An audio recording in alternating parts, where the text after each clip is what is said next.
Ugh.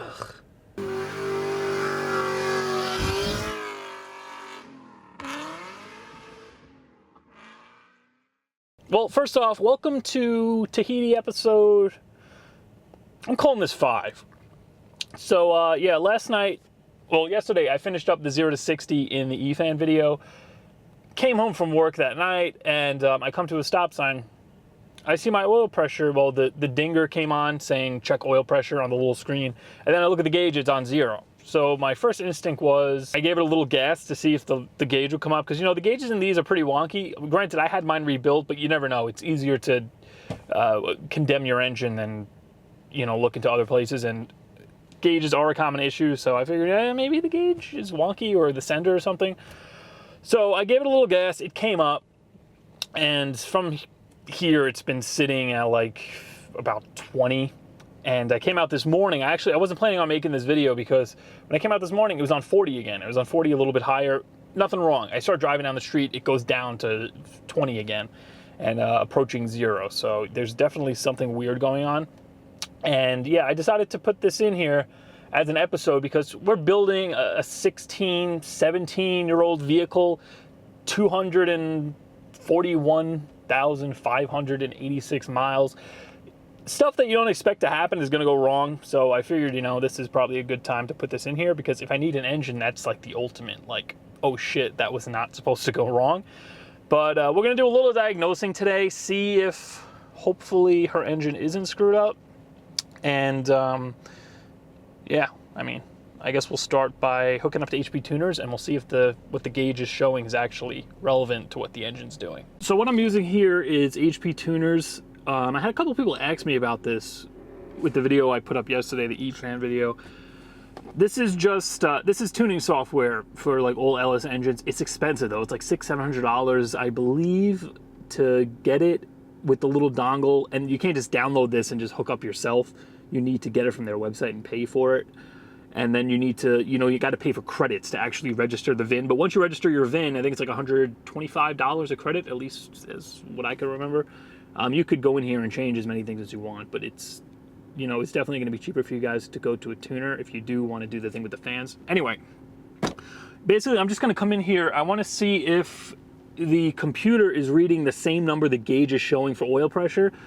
If it isn't, then it's a problem with the gauge motor or maybe the wiring for the gauge. If it is, we still potentially have an engine issue, or it could just be the sender that's bad. It's, you know, it's giving the PCM a bad reading and it's giving the gauge a bad reading. So I'm connected here, and yeah, it's hot, so I have the engine running. So let's just hope that it's not a real oil pressure. Oh, damn it. Yeah, okay. So we got 19 PSI. It's pretty much what the gauge is showing. So there's definitely something else going on here, at least outside of the cluster. Well, we should probably start by checking the oil. I gotta go find a rag or something, hold on.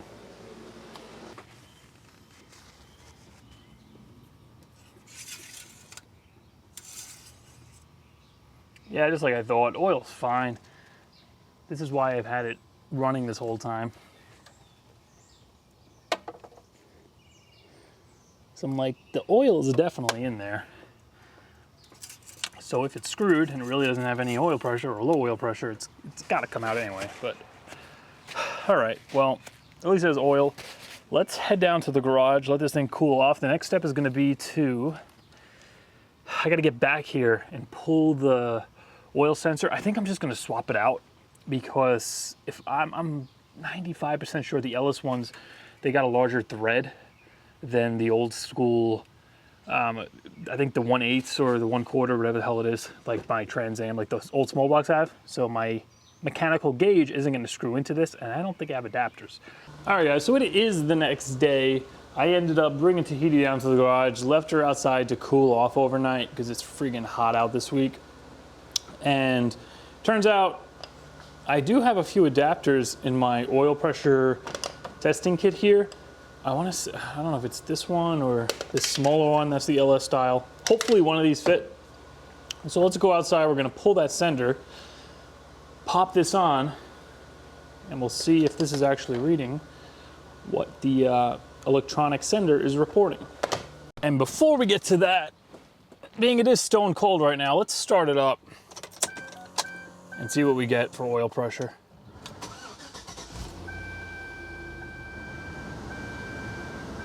Business as usual.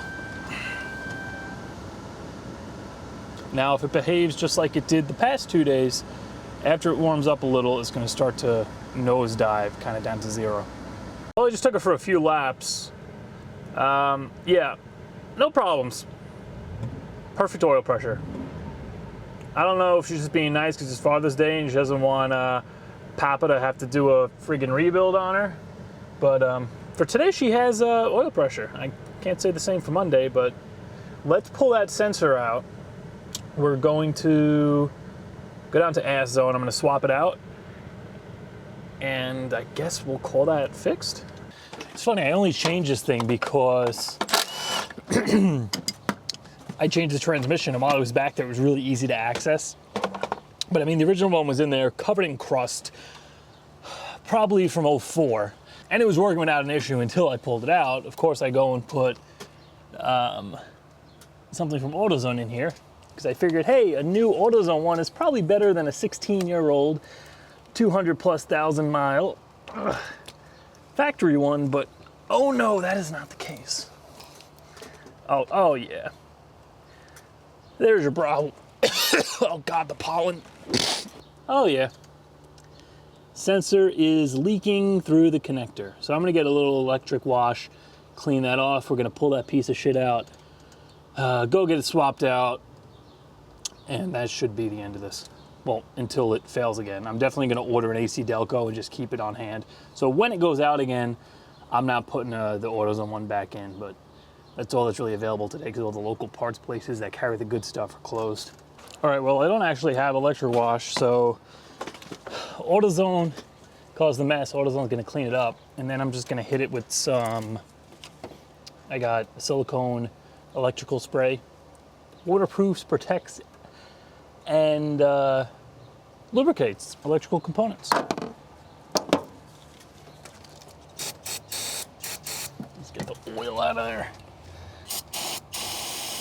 I have an 1 1/16 inch socket here.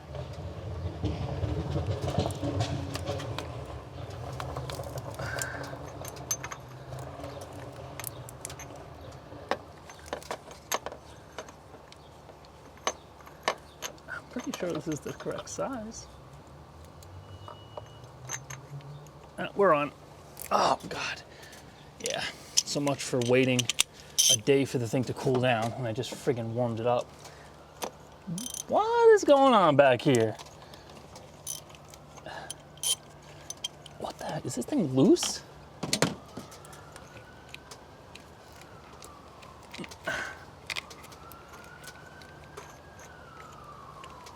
I don't know what's going on. Is this socket too big?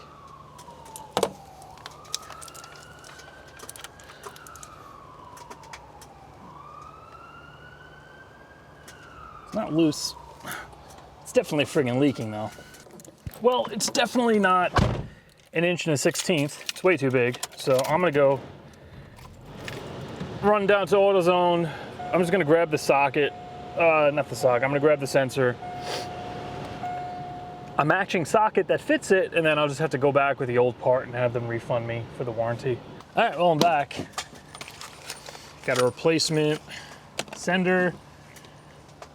I looked at the sockets on the shelves, and the 1 1/16 inch, it fits, but I don't know why the hell it's like it's too loose for the sensor that's in there. So I got the actual, you know, dedicated oil pressure sensor socket here. Oh God, this hurts. Okay, where is it? All right, that definitely fits. Oh, where the hell did that fall? I got it. Ugh.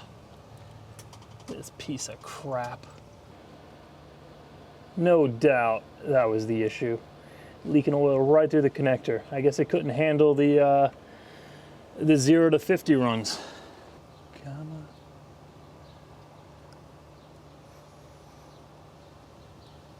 on. All right. She started. Wow.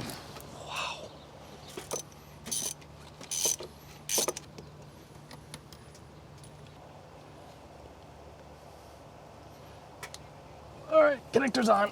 Oh, damn it. All right. She has oil pressure still. I don't know, I'm gonna monitor this. If it starts to act wonky again, chances are I didn't get two bad senders, so I'll have to pursue it further and really dig into the engine. But for now, she still has oil pressure. Let's go for a drive and see if it continues to have oil pressure. All right, so far we're looking good. Oil pressure's back to normal. As usual, coolant temp is great. Our fans are working great. And yeah, I think I dodged a bullet with this one because immediately, I mean, I've been doing 4, 5, 6, 0 to 60 runs hours before it shows me I have no oil pressure. So naturally, my first instinct is that I screwed the motor up, but nope, it was just cheap AutoZone crap parts that eliminated my oil pressure. Well, at least made me think that I had no oil pressure. I had the laptop hooked up. It's reading pretty much exactly what the gauge is reading. Gauge is at like 35-ish. Laptop is showing me, yeah, 32, 33. So it's back to normal. We're not in the teens anymore. But yeah, if you have an oil pressure issue, normally I would pop the mechanical gauge on there. But the fact that it was working fine, like I had no oil pressure problems the next day when we just tried it, I figured it had to be something wonky with the electronics. And I was gonna put the mechanical gauge on there, but it's a bitch to get that thing out. And yeah, all I gotta do is just swap that part out to get my money back because it was under warranty from AutoZone, but you know, how long until I have to do this again? So I'm just gonna grab an OEM part and then just not have to worry about it. If you're having oil pressure issues and you happen to be not so lucky by swapping the sensor out, or you hook up a mechanical gauge and you do actually have low oil pressure like the gauge is showing, my next step from here would have been to replace the oil pump pickup tube O-ring. It's apparently a common problem on these. As they get older, that O-ring will shrink and that could cause an oil pressure loss. So yeah, if the sensor wasn't the issue and my oil pressure really was bad, I was going to pop the timing cover off, probably put a new oil pump on it, put a new O-ring in there, and then hope that would solve the problem. If not, it probably was going to be coming out for a rebuild, and I would have took it from there. But fortunately, I could put that aside at least for a little bit longer because we do have other stuff we need to do, and I really don't need an engine rebuild on my plate right now. But yeah, I hope you guys kind of enjoyed this little brief insight to kind of what could have been a really, really big problem.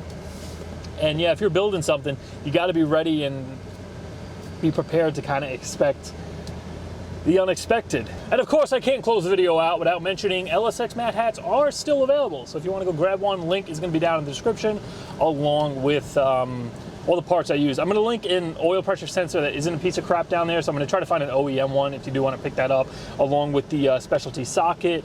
And I know I wasn't sure in the last video with the fans about what I was going to be doing next, but I have decided I'm going to do the leveling kit. So episode 6, we're going to be swapping some stuff out, bringing her up, maybe messing around with the wheel offset. I don't know, I haven't decided yet. We're going to be, I just don't know if we're going to do it as soon as I put the lift kit on. And from there on out, I think I'm going to start cracking into the bodywork because the pollen, it's starting to kind of settle down. So, you know, I'll be able to go outside and kind of mess with the primer and get the bodywork done without having a bunch of pollen fly into my primer and mess everything up. So that's pretty much what I got laid out for now. But as always, that's going to do it for this one. See you guys in a few.